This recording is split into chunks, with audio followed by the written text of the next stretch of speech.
Good morning, ladies and gentlemen. Thank you so much for joining me today on Untold Evidence. Today is the start of a new little mini-series. We're going to go back in time a long way, talk about ancient structures and how the hell they were built.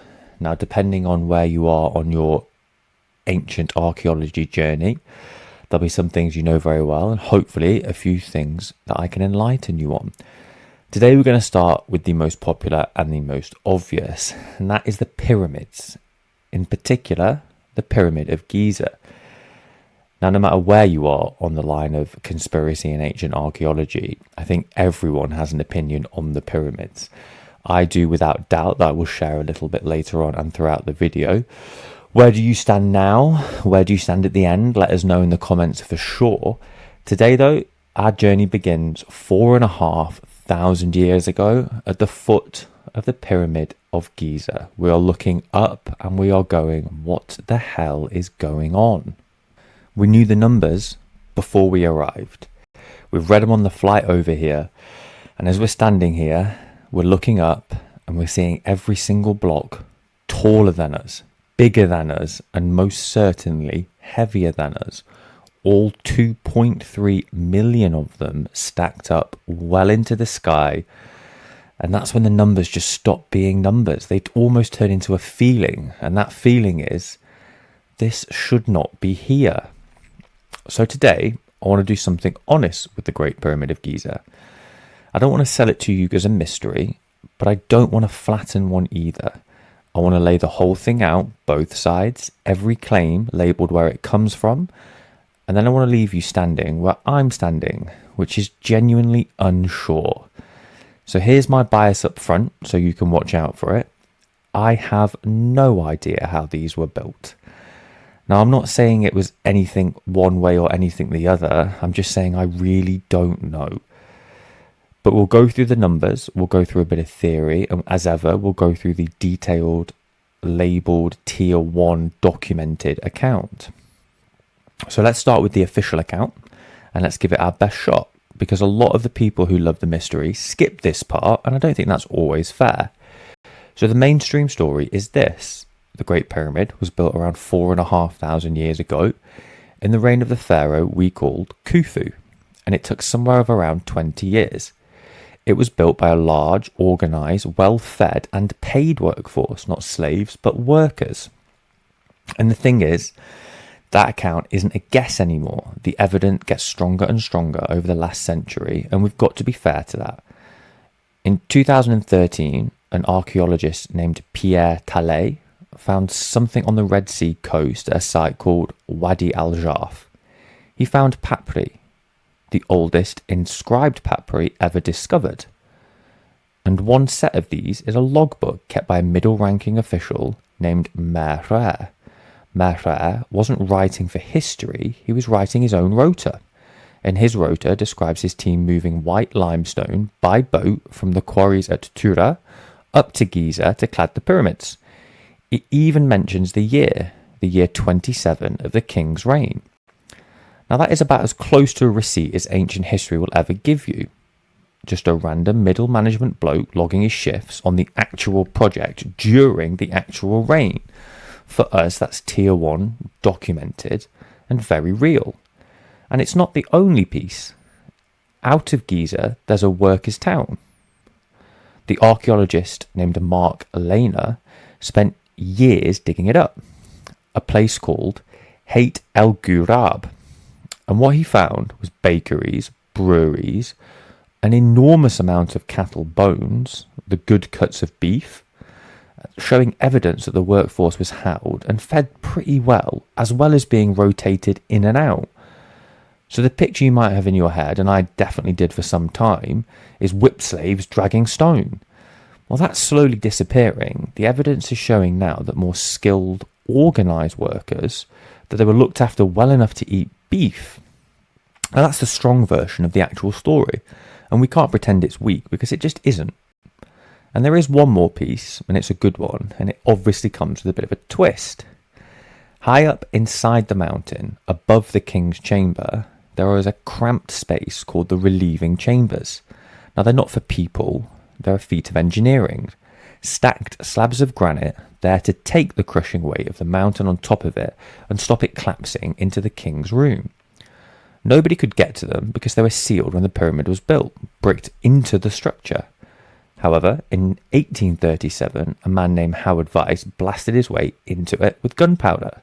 And on the walls within this space, the sealed space that no human eye has seen since it was closed off, he found paint, almost like a worker's graffiti, the names of the workers. And that cartouche, the royal name of Corfu.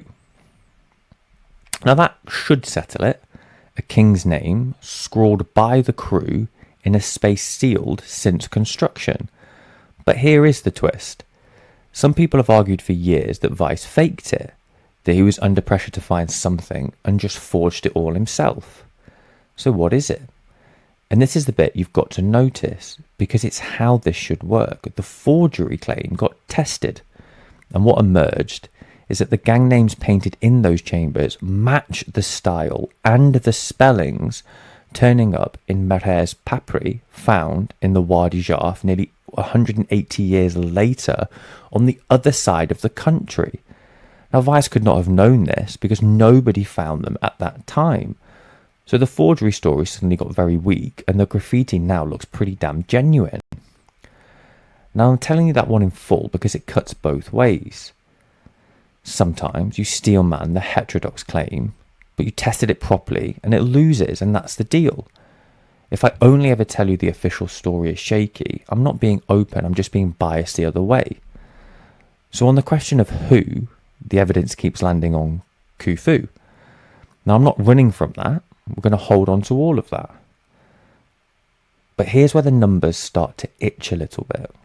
And these need to take a second to sink in because this can be pretty mind-blowing at times. So 2.3 million blocks built in roughly 20 years. Now let's do some quick math on that. If you do it as a continuous job every single day using all the daylight that you have available, you have a block being placed every 2 to 3 minutes for 20 years straight. That's quarried, dressed, hauled, lifted and even set every couple of minutes. And these aren't just bricks from a house. The average brick is about 2.5 tons, the same weight as a small car, and some of them are far, far heavier. The granite beams over the king's chambers, the ones holding the entire weight of the mountain above the burial site, these get up to nearly 80 tons each. Now add on to this that the granite didn't even come from Giza. It came from Aswan, which is about 800 kilometers south. That's right, 800. So just picture that for a second. An 80-ton block of granite, quarried 800 kilometers away, brought down the river, landed, dragged up onto the plateau, then lifted dozens of meters into the air, into a set slot in the dark inside the building. That is a very hard circle to square. But the mainstream does have some answers for how it was lifted. Ramps, straight ramps, even spiral lamps wrapped around the outside, and a clever idea from the architect Jean-Pierre Houdin, who argues a ramp was built inside the pyramid itself, spiralling within the structure. Now there is some scanning evidence that's at least consistent with the internal features, so I wouldn't say this is a dead end. People have done serious work on it. The problem is every version of the ramp idea runs into its own wall, and it is worth seeing why. If we take the simplest one, a straight ramp up within the side of it. To keep the slope shallow enough to drag a multi-ton block, by the time you reach the top of a 146 metre pyramid, the ramp has to be enormously long as well as being enormously tall. So if you run those numbers and the ramp itself ends up containing a colossal amount of material. So by some estimates, more material than the actual pyramids themselves. So you've solved the pyramid by building an even bigger structure next to it. But then you've got to explain, where did that structure go? Spiral ramps and internal ramps dodge some of that. But they bring in a new problem, like how the hell can you turn a heavy sledge around a very tight corner whilst moving upwards? And I'm not going to sit here and say it's impossible, but I am saying every proposed method often has a huge hole in it. And there is not a single one where the whole field of archaeology can agree it works at a full scale. That is the honest state of play. But we've got to be straight with you about the state of it. We do not have an agreed, demonstrated method for the whole job at this scale in this speed. We have candidate methods.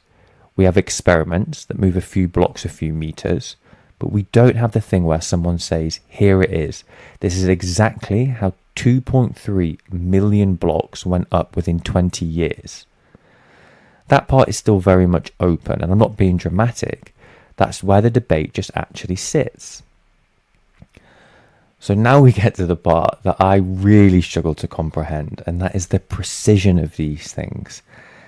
Now take your time when I'm explaining this, because if we compare it to modern day building, I don't have an explanation.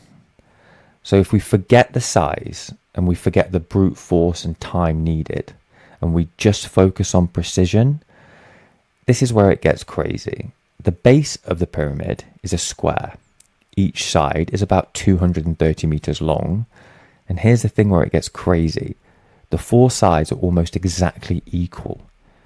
Although they are 230 meters long, the difference between this longest side and the shortest side is a few centimetres. I don't even know if we could lay a patio in the garden that accurate. As well as this, it's almost perfectly level. The whole base, that enormous footprint, sits flat with, again, only a couple of centimetres difference. And then there's the alignment. The pyramid is lined up to true north, not magnetic north, true north. And not only that, it is lined up to within about 3 to 4 arc minutes. An arc minute is a 60th of a degree. So we're talking a fraction of a degree on a building that's the size of a small mountain with no compass, no GPS, or no laser. Bonkers. So the careful work on all of this goes back to a man named Petrie. Flinders Petrie measured the ground plans of Giza in the 1880s. Now he's the foundation of pretty much the whole field. He was not a fringe figure. He ended up measuring the casting stone, so the smooth outer skin that is now mostly gone, to within 0.5 millimetre. That's 0.5 millimetre on blocks weighing several tons, with cement that run into gaps thinner than a fingernail. That is how precise these blocks were placed. And think about what the skin actually was. The whole pyramid was wrapped in this polished white limestone brought across from Tura. And this will corroborate with the story that Lehner was shipping in his logbook.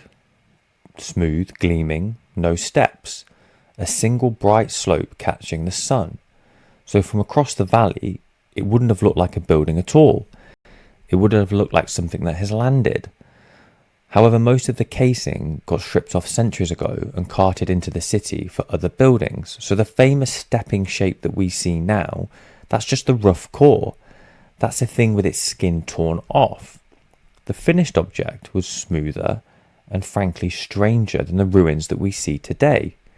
So Petrie wrote about this with something that came close to awe, and that does matter because Petrie is not anyone's fringe team. He's the establishment's own surveyor, telling you the workmanship is on a level that's hard to credit. So the mainstream doesn't have any good answers here either.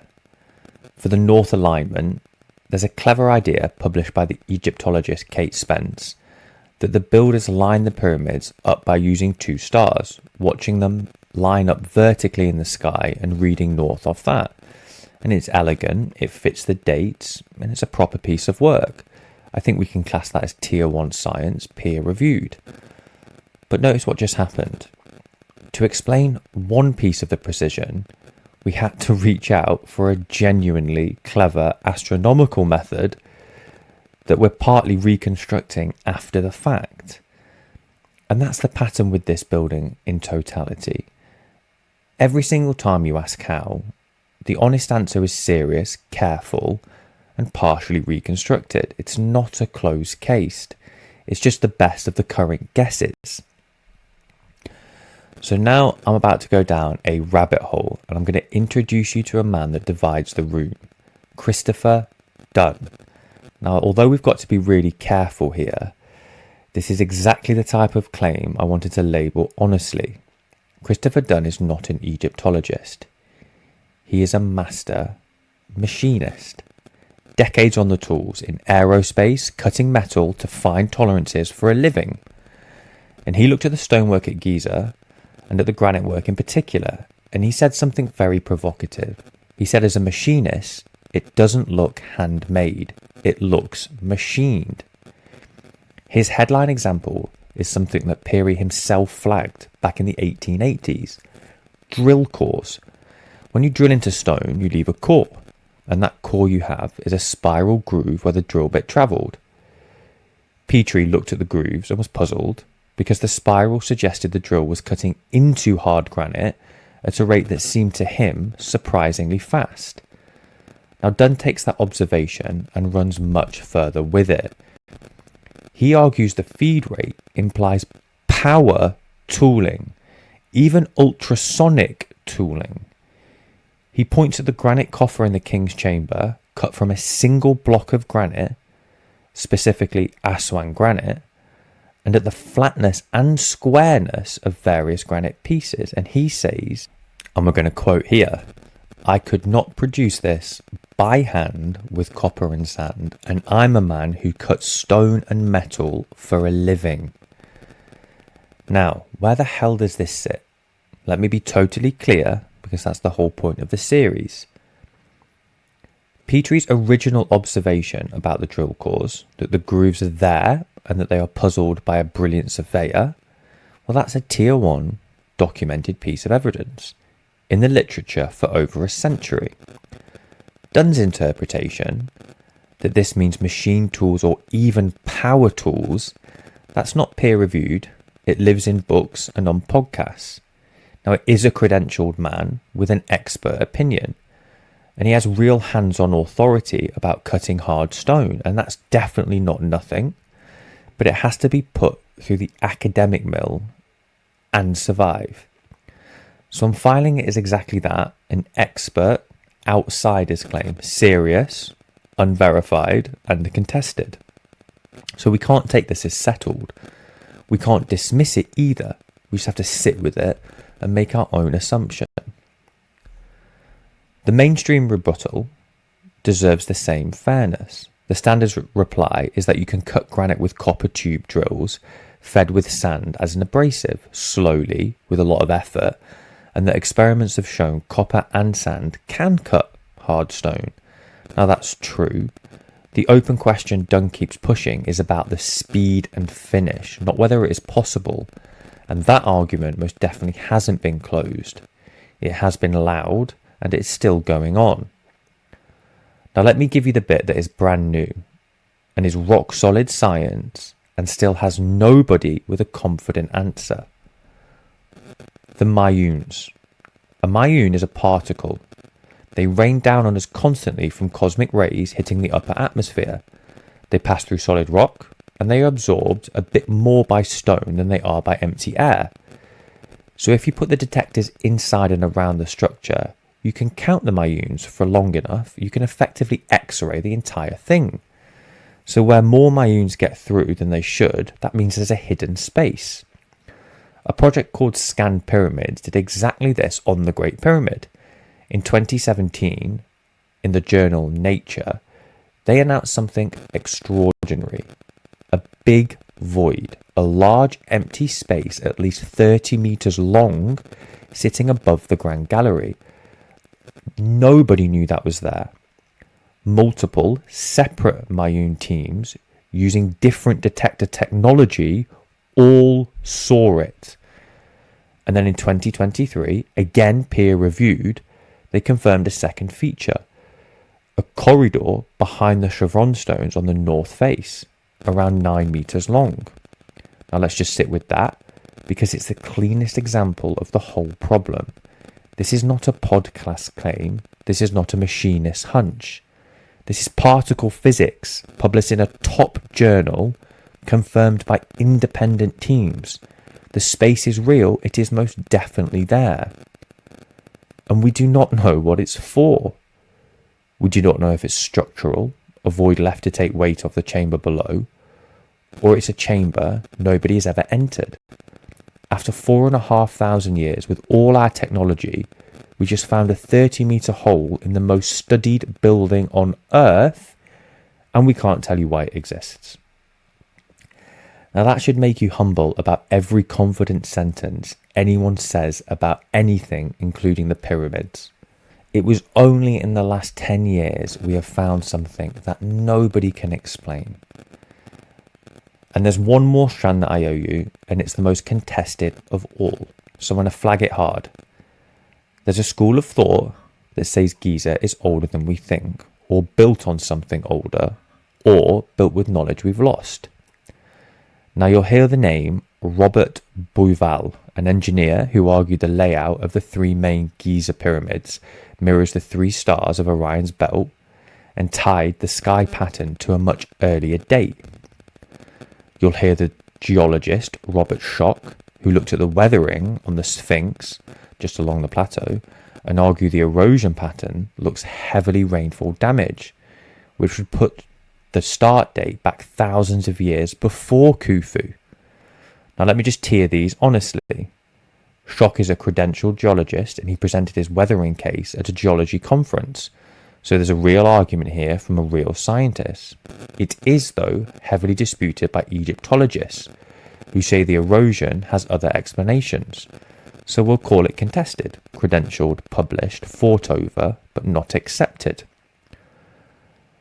Bauval's star correlation is further out again. The pattern match is loose, the early date isn't supported by the dig evidence, and most of the field rejects it. So that's a speculative claim. Interesting to think with, but not something we can build a conclusion on. And against all of it stands Mehrer's logbook, a man writing his shifts on the build in the reign of Khufu. Now that's a heavy, heavy piece of evidence for the standard date. And anything older than we think story has to get past this piece of evidence. And so far that's difficult. So where does that leave us? Let me bring it home and I'll be straight with you. The case that people built is strong. Mehrer's diary, the worker's town, the quarry marks, the tools. The fact that we can see human fingerprints all over this project. Now we can't insult the evidence because it's real and the people who found it did brilliant work. But the case that we fully understand how they did it and the precision at this scale, at this speed, with the argument that they had, well, that case is not closed, and it's not even close to being closed. We have candidate methods, not a demonstration. We have a 30-meter void found in 2017, and still no explanation. We have a founding surveyor describing the tolerance that still makes machinists shake their heads. And we have the constant, quiet pattern that every single answer is a careful reconstruction offered with more confidence than the evidence really earns. So here's the honest question, and I'm handing you with no answers attached. When we say humans built the pyramids, we are almost certainly right about the who. But are we sure about the how? Are we sure we've correctly understood what these people knew and what they could do?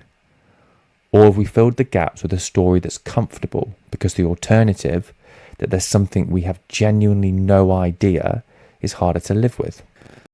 So I'm not going to sit and say it was aliens. I'm not going to sit and say it was magic. I think humans had an enormous role to play in this structure. But how they did it, I still can't tell you honestly. I don't think there is, to my standard, any answer that I go, yes, that has to be how. So now it's your turn. What do you guys think? What is your best explanation for how this thing was created, and specifically the precision it was created? As ever, if we've misrepresented or misunderstood anything, please let me know in the comment section, and I will see you on episode 2 of this new series of Built Impossible. Thank you so much for joining me. I will see you next time.